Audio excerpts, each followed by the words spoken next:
Isang araw, nagmamaneho sa Cubao. Aking nakita, babaeng saksakan ng ganda. Sinundan ko ang kotseng sinasakyan niya. Hindi ko nakitang may dumarating pala. Hindi ko naiwasan, kami biglang nagkabanggaan. Nung magkamalay, ay nasa ospital na ako. Inasikaso ng doktor na pili ng nanay ko. Biglang-bigla na lang ang nurse nandyan na. At para kong nakita ng angel sa ganda. Kahit nagde-deliryo, itong nasabi ko sa kanya.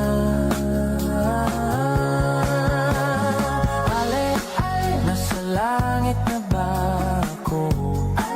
Nasa langit na ba ako? Mama, kayo po ba si San Pedro? Kayo ba si San Pedro?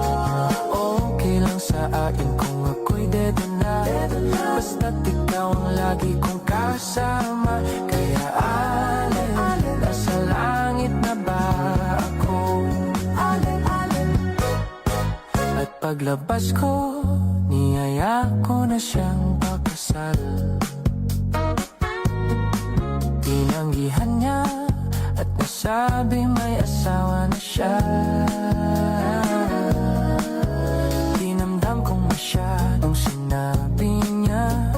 Hindi ko nakita, hagdan ubos na. Ako ay nahulog sa semento, ulo ko'y nauntok. Noong magkamalay, ay nandun na ako. Inasikaso ng doktor na pili ng utol ko. Biglang-bigla na lang ang bagong nurse nandyan na. Tinanong ko muna siya kung may asawa na siya. Sabi niya wala, ang puso ko'y biglang natuwa. At nasabi kong nasa langit na ba ako? Nasa langit na ba ako? Mama, kayo po ba si San Pedro? Kayo ba si San Pedro?